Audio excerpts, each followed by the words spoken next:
gauche. On regardera un souvenir. On voudrait vous saluer les uns et les autres. Et s'occuper de l'élève.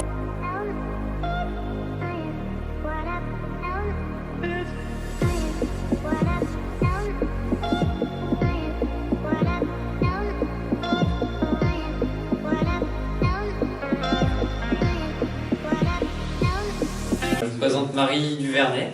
Je vous présente Mathis. Elle est en première S. Elle aime le badminton et tout ce qui est autour des milieux scientifiques. Les meilleures vacances de sa vie, c'était une croisière il y a 2 ans au large de l'Italie. Il est aussi en première S. Il a aussi 16 ans. Ses passions, c'est vidéo et le VTT.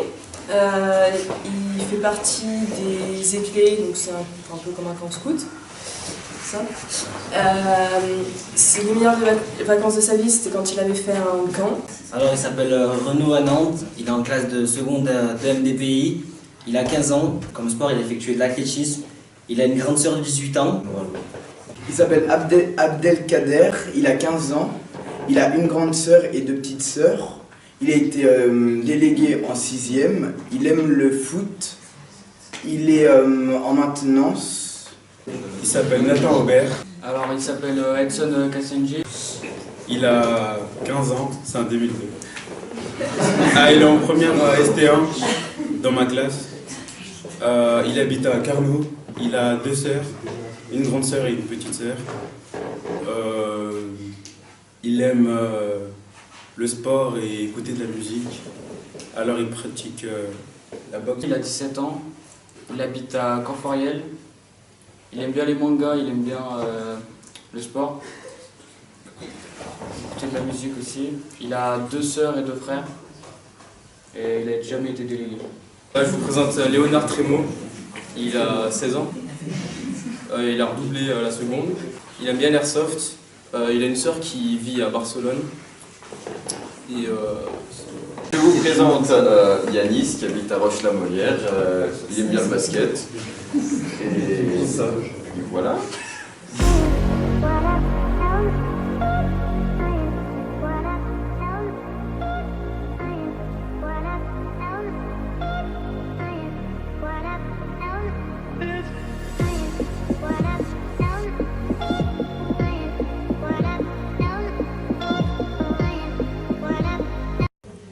Il était 16h, le 13 novembre, sur la RD8 qui relie Bussy-Albieux à Saint-Germain-Laval. La route est relativement droite et pourtant, vers le lieu dit la Croix-Blanche, une voiture a percuté un cycliste. Il circulait dans le même sens de circulation de Bohain-sur-Lignon et a priori, la voiture a percuté le vélo par l'arrière. Le malheureux cycliste, un habitant de 85 ans de Saint-Georges-de-Barreuil, est décédé, semble-t-il, sur le coup. À l'arrivée des pompiers et du SAMU, il avait cessé de respirer. Le conducteur de la voiture, une Fiat Idea, est un homme né en 1918. Il a donc 95 ans. Des tests d'alcoolémie ont été effectués qui se sont révélés négatifs. La route a été déviée longtemps par les gendarmes de Montbrison. C'est la 25e personne tuée sur les routes de la Loire depuis le début de l'année. Un motard a trouvé la mort le week-end dernier sur les routes sinueuses du Pilat, près du col de Pavezin. On est dans un tout autre registre, en plaine, mais surtout avec un homme très âgé au volant. La route a été rouverte aux environs de 19h. L'enquête a été confiée à la gendarmerie de Bohain, laquelle lance un appel à témoins afin de déterminer les circonstances exactes de cet accident. Toute personne en mesure de donner des précisions tant sur les circonstances de l'accident lui-même que sur la conduite du cycliste ou de l'automobiliste peuvent contacter le major Meunier de la gendarmerie de Bohain au 04 77 24 08 29. Il y a un cycliste qui s'est fait percuter par une voiture sur une route, j'ai oublié laquelle. Sur une route. Dans la route, elle était droite et il s'est fait percuter vers la Croix-Blanche.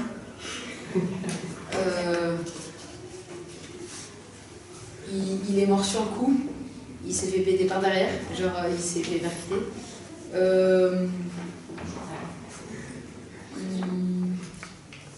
C'était à Montbrison. Le conducteur de la voiture, il est né en 1918. Il avait 95 ans. La route, elle a été fermée. Puis elle a été rouverte à 19h. L'enquête, elle a été donnée à la gendarmerie. C'est Monsieur Meunier qui est chargé de l'enquête. Et ils font un appel à témoins. Alors, c'est un cycliste qui s'est fait percuter par une voiture à Montbrison. La route, elle était droite et il est mort sur le coup. Et la route, elle a été fermée, puis elle a été réouverte à 19h. Le conducteur de la voiture, il avait 95 ans. Donc il y a un cycliste qui s'est fait percuter sur la route à Montbrison. La route elle était toute droite. Le conducteur avait 95 ans. Le policier qui a pris l'enquête il s'appelle Mounier. La route est ouverte à 19h. C'est l'histoire d'un cycliste qui sur une ligne droite qui s'est fait percuter à Montbrison, c'est ça? Bah, je dis rien, hein. Non, parce que je sais pas trop le nom exact. Montbrison. Et il y avait un papy de 95 ans, c'est tout ce que j'ai retenu après. Il y avait un cycliste dans une ligne droite. Il s'est fait renverser à Montbrison. Et il y avait un papy de 95 ans.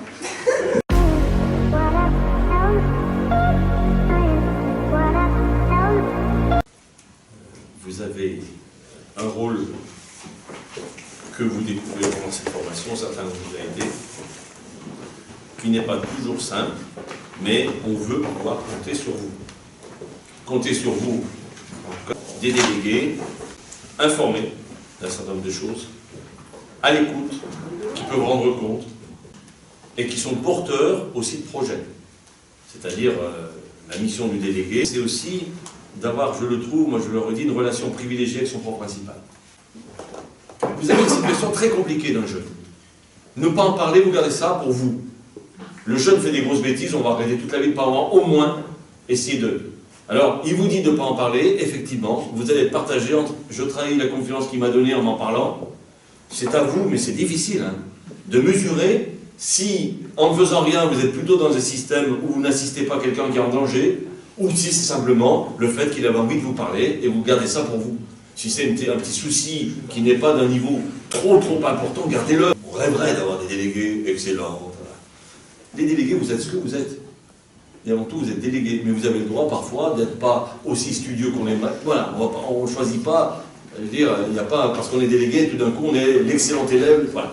Par contre, vous voyez des choses dans la classe, et c'est là qu'avec vos professeurs principaux, là, dans ces moments d'échange, vous pouvez donner un retour de ce qui se passe. Vous savez, quand on est avec 35 élèves, les enseignants le savent mieux que moi, mais parfois il y a des choses qu'on ne voit pas toujours. J'essaie, moi, quand je les pilote, de bien redire aux enseignants que le cas personnel de l'élève n'est pas un cas personnel qui est abordé s'il y a problème.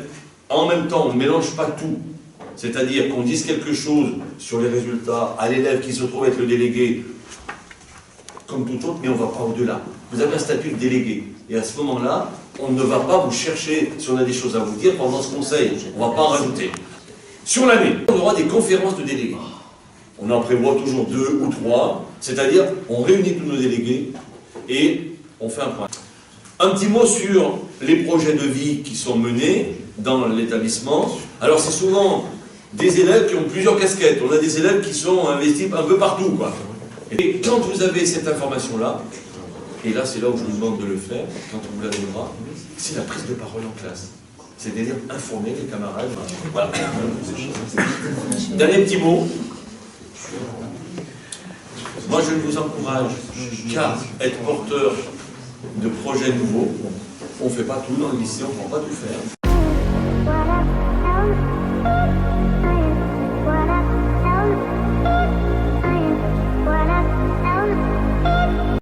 Le rôle d'une assistante sociale dans un établissement, à votre avis, on fait quoi?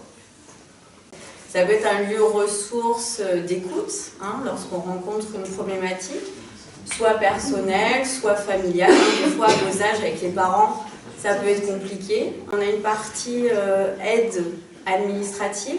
Alors par rapport à cette histoire secret professionnel, c'est vrai qu'on en parle, c'est-à-dire que nos entretiens sont effectivement confidentiels, hein, sauf dans un cas précis, c'est si le jeune nous parle et qu'on estime qu'il est en danger. Que ce soit les infirmières ou les assistantes sociales, on se doit de ne pas tout dire à la communauté éducative. Et vous, en tant que délégué, effectivement, votre rôle à vous, c'est peut-être d'avoir une écoute un peu plus attentive sur ce qui se passe dans la classe. Et n'hésitez pas à accompagner un élève que vous ne tiriez pas bien. Ou éventuellement, par exemple au lycée pro, on a un jeune qui est venu nous parler d'un autre jeune parce qu'il était inquiet pour lui.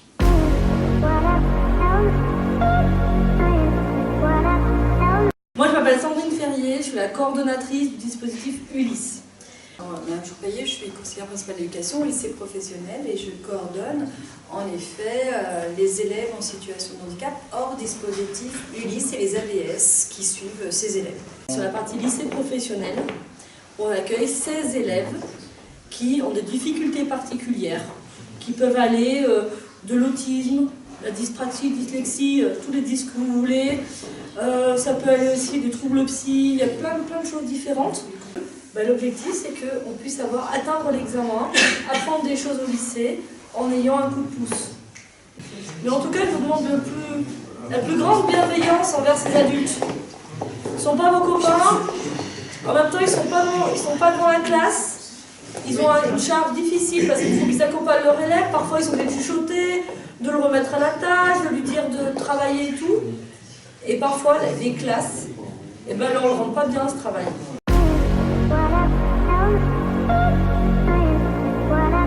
C'est quoi un prof? On a un peu le délégué des profs, c'est ça? On représente un peu les profs et on est à l'écoute a priori des délégués, bien sûr, parfois on est à l'écoute de tous les élèves. On a un grand rôle aussi en seconde, notamment pour l'orientation. On est aussi un peu des lanceurs d'alerte. Moi, tous les matins, j'ai les profs de ma classe qui viennent me dire « Ah là, il y a machin qui a fait ça, il y a tout qui a fait ça ». Je leur dis souvent, réglez ça entre vous. S'il y a vraiment beaucoup de problèmes, c'est moi. Si cet élève ne fait rien, on ne comprend pas pourquoi depuis 2 mois il ne fait rien alors qu'il travaillait bien avant. Donc on va marquer on va écrire en bête générale, que se passe-t-il? Si toi tu sais que dans ta famille il y a eu un problème, sans dévoiler, parce que forcément c'est secret, tu peux dire ouais mais il y a des éléments qui peuvent expliquer ça, et nous après on le prend en compte. Oui. Dans la façon de procéder, comment le groupe s'y est-il pris? Au départ, ils ont fixé une règle de conduite, ou bien ils ont fait, on parle comme ça, le numéro 1 pour nous c'est ça, le numéro 2 c'est ça. Voilà, ça, ils faisaient par numéro, qui c'est qu'il y a eu quoi, ils comparaient, ensuite ils discutaient. D'accord. Et pour certains numéros, est-ce qu'il y a eu des divergences, forcément? Sur des gros écarts? Il y en a qui n'étaient pas d'accord.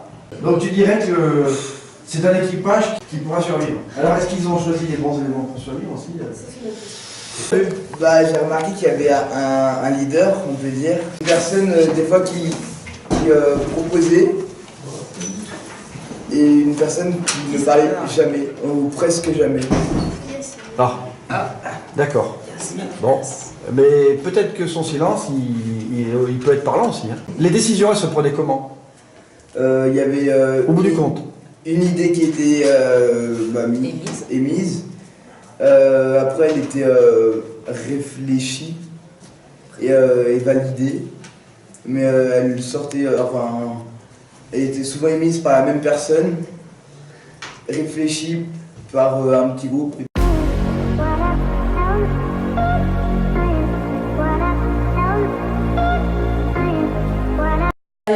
Une personne dans la classe qui est devenue le souffre-douleur d'un groupe d'élèves et en fait du coup il finit par s'isoler parce qu'il veut pas trop en parler, et il finit sauf que le groupe d'élèves ça va pas du tout et même ça devient de plus en plus violent. Donc qu'est-ce qu'on doit faire en tant que délégué?